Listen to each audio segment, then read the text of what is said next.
Mazda has its own way of doing things. Instead of finding an original name with a deeper meaning, it calls its smallest model simply 2. 2's fourth generation has been the number for car buyers to remember since 2014. And rather than sticking to well-trodden paths, it too goes its own way. Car tester Andre Zimmerman points to the engine as the major difference to other superminis. Mazda has completely dispensed with turbocharging, which, in his view, has the disadvantage of the gas pedal feeling a bit sluggish. That's because it doesn't achieve maximum torque until 4,000 RPMs.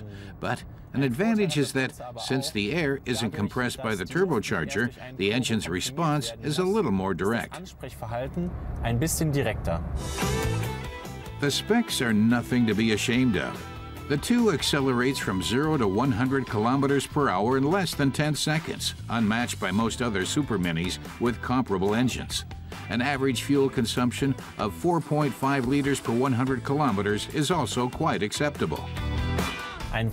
Andre points out another of the Mazda 2's unique selling points, the lightweight construction. The entry-level model tips the scale at under a ton. Even with more equipment, the Mazda 2 is still 100 to 200 kilos lighter than its competitors. That means better fuel efficiency and handling. Mazda sums it all up with the term gram strategy, meaning it cuts every single unnecessary gram. And that adds up to over 100 kilograms saved. The 2's special engine technology carries the trade name Sky Active. The interior, on the other hand, isn't about cutting and saving at all. It hardly looks any different from the inside of higher range models. Immediately noticeable is the glossy black and metallic trim down the length of the dashboard.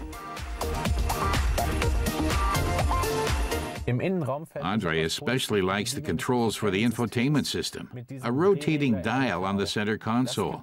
Normally, he only sees these in higher-priced vehicles, such as the Audi A1 competition. Of course, the quality doesn't compare, but Andre thinks it's refreshing to see controls that don't resemble a smartphone. On the contrary. But car owners who just can't do without a touchscreen don't need to worry. The monitor can function that way too, but only when the car is not moving. Unfortunately, the Mazda 2 doesn't offer any way for a smartphone to connect with the car using Android Auto or Apple CarPlay. But at least for a small charge, it offers a phone holder for when the driver uses it as a sat-nav.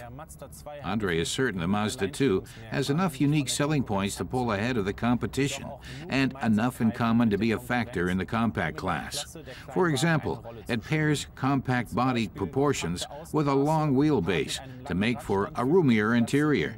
The 2 is ideal for relaxed driving without any unnecessary gadgetry, and that's just what many car buyers are looking for. The Mazda 2 lists for about 13,000 euros in Germany. The version we tested costs about 5,000 euros more, but there's no need to hide it. This is by no means a bad choice for a small car segment.